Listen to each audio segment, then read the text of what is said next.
High friends, welcome to Sheetal special. मुलांना सकाळ संध्याकाळ भूक लागत असते। वाढीचं वय असलं की जास्तच भूक लागते। दोन्ही वेळेला त्यांना काय खायला द्यायचं?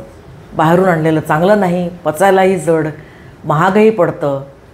तब्येतीला चांगलं आणि पौष्टिक असं काय बरं करावं असा महिलांना नेहमी प्रश्न पडतो। आज मी तुम्हाला एक अगदी सोपी आणि पटकन होणारी रेसिपी दाखवते। ती म्हणजे दही साबुदाणा। चला सुरुवात करूया। दही साबुदाणा बनवण्यासाठी आपल्याला लागणारं साहित्य आहे अर्धा कप साबुदाणा, अर्धा कप दही, 2 टेबलस्पून काजू, 2 टेबलस्पून तूप, 2 टेबलस्पून शेंगदाणे, 2 टेबलस्पून डाळिंबाचे दाणे, 2 हिरव्या मिरच्या आणि 1 लहान काकडी। सर्वात प्रथम आपल्याला साबुदाणा भिजत ठेवायचा आहे। साधारण 6 ते 8 तास भिजवायचा आहे। हा साबुदाणा मी आत्ता धुवून घेतला आहे। आता ह्याच्यामध्ये मी अर्धा कप पाणी घालते। साधारणपणे जेवढा साबुदाणा असेल तेवढंच पाणी घालावं आणि हे मी झाकून कमीत कमी 6 तास ठेवते। मग आपण पुढची प्रक्रिया बघूया। हा पहा, आपल्याला साबुदाणा भिजत ठेवून 6 ते 8 तास होऊन गेलेत। बघूया कसा काय भिजला आहे, व्यवस्थित भिजला आहे का। एखादा दाणा तुम्ही असा बोटात थोडासा बारीक करून पाहू शकता। आपला साबुदाणा व्यवस्थित भिजला आहे। आता आपल्याला सगळ्यात पहिले ह्याच्यासाठी जी फोडणी द्यायची ती करून घ्यायची। इथे मी फोडणीच्या छोट्याशा पॅनमध्ये तूप गरम करत ठेवलं आहे। तूप गरम झालं आहे, त्याच्यात आपण जिरे घालूया। त्याच्यानंतर मिरची, हे सगळं आपल्याला पटपट घालायचं आहे कारण फोडणी करपता कामा नये। आता आपण याच्यात शेंगदाणे घालूया। शेंगदाणे जरासे आपल्याला भाजून लालसर करून घ्यायचे आहेत, म्हणजे ते आतून कच्चे राहता कामा नयेत। 2 मिनटं शेंगदाणे परतल्यावर त्याच्यात आपण काजू घालूया।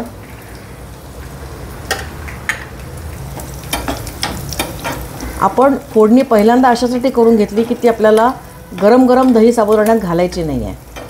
दह्यावर गरम गरम फोडणी घातली तर कधी दही फाटू शकतं किंवा आंबट डहाण पण ते होऊ शकतं। आता आपण गॅस बंद करून ही फोडणी थंड होऊ देऊया।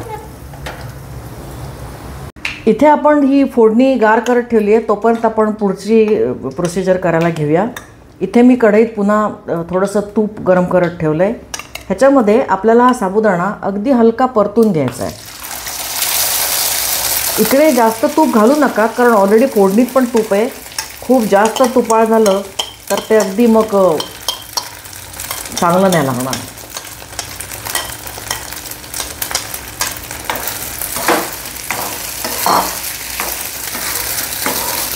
हा साबुदाणा आपल्याला अगदी हलका परतून घ्यायचा आहे।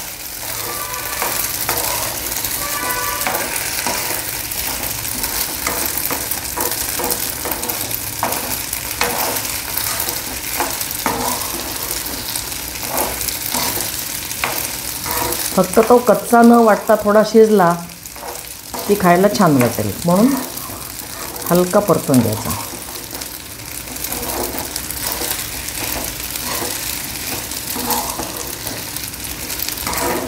आता श्रावण महिना सुरू होईल, महिलांची व्रतवैकल्य आणि उपवास सुरू होतील। उपवासाला आपण नेहमीप्रमाणे साबुदाणा खिचडी, साबुदाणा वडे, साबुदाणा थालीपीठ हेच पदार्थ करत असतो, ते अगदी कॉमन झालं आहे। तर त्यातल्या त्यात एक वेगळी रेसिपी तुम्हाला दाखवावी म्हणून मी मुद्दाम हे दाखवते आहे। खायला थोडीशी वेगळी आणि पचायलाही हलकी। याच्यात बटाटा नाही, शेंगदाण्याचं कूट नाही, त्याच्यामुळे कॅलरी वाईज पण ती जरा बेताचीच असेल आणि काहीतरी वेगळं खायलाही तुम्हाला बरं वाटेल। हे पहा, आपला साबुदाणा छान परतून झाला आहे। आपल्याला तो खूप जास्त शिजवायचा नाही आहे। आता आपण गॅस बंद करून साबुदाणा पण थंड होऊ देऊया आणि तोपर्यंत पुढची प्रोसिजर करायला घेऊ। साबुदाणा आणि फोडणी थंड होते तोपर्यंत आपण काकडी सोलून चिरून घेऊया। तुम्ही बारीक चिरून घेऊ शकता किंवा किसूनही घेऊ शकता, कसंही तुमच्या आवडीप्रमाणे। फक्त ती छान बारीक करून घ्यायची आपल्याला।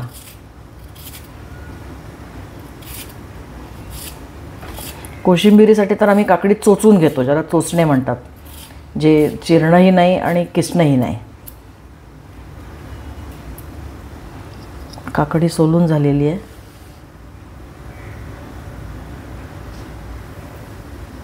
आता मी तुम्हाला एक छोटीशी टिप देते. काकडी चिरून झाल्यानंतर दोन्ही बाजूंनी थोडीशी कापून खाऊन बघावी, कडू आहे का. काकडी जर दुर्दैवाने कडू निघाली तर आपला पूर्ण पदार्थाची चव बिघडते.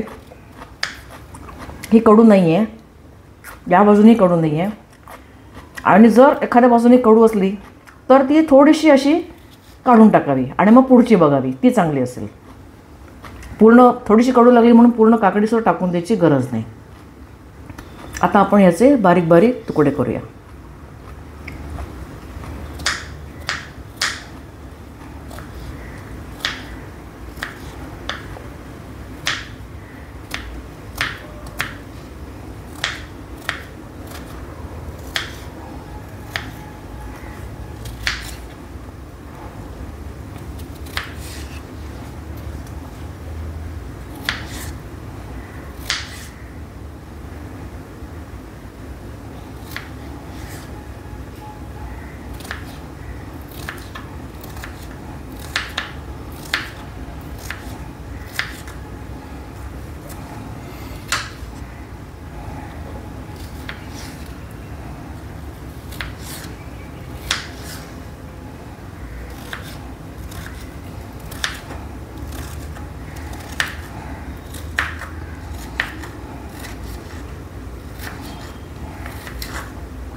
काकडीचं प्रमाण हे तुम्ही कमी जास्त करू शकता. एक काकडी जास्त वाटत असेल तर ती दुसऱ्या पदार्थासाठी वापरू शकता.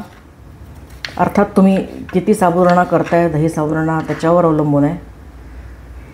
मी अर्धाच कप घेतला आहे. तुम्ही जर 1 कप घेतलात तर एवढी काकडी तर छानच लागेल. आणि काकडी छानच लागते, म्हणजे त्याच्यामुळे थोडी जास्त झाली तरी हरकत नाही. त्याच्यामुळे पोटही भरल्यासारखं वाटतं आणि कॅलरीज तर जवळजवळ 0 काकडीमध्ये.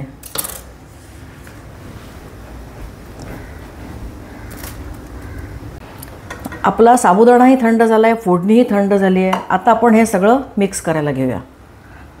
साबुदाणा मी या भांड्यात काढून घेते.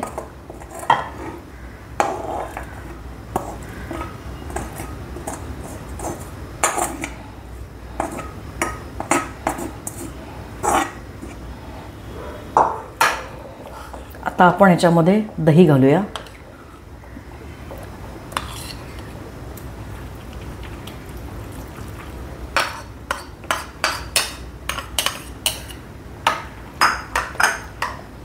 चवीप्रमाणे मीठ,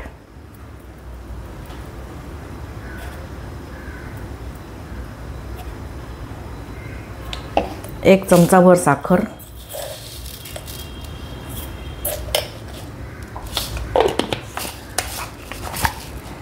आणि याच्यावर आपण ही फोडणी घालूया.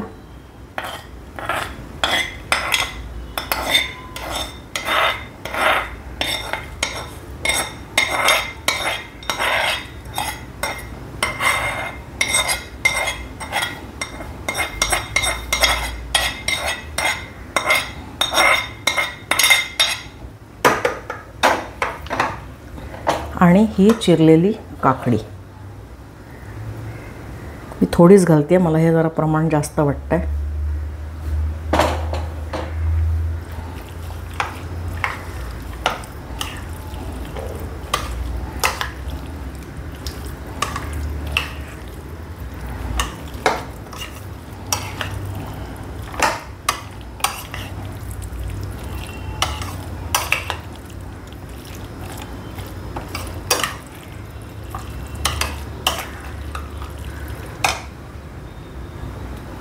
आता आपण याच्यामध्ये डाळिंबाचे दाणे घालूया. डाळिंबाच्या दाण्याने चवही सुंदर येईल आणि कलरही सुंदर येईल, सुरेख रंगसंगती होईल. खायला तर उत्कृष्टच आहे, पौष्टिक आहे.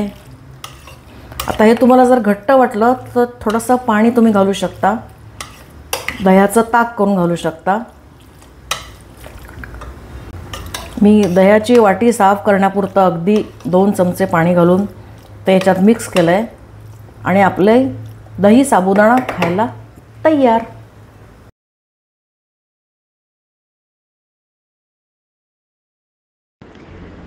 हा व्हिडिओ तुम्हाला आवडला असेल तर लाईक आणि सबस्क्राईबचं बटन दाबायला विसरू नका। अशा छान छान रेसिपीजसाठी बघत रहा शीतल स्पेशल।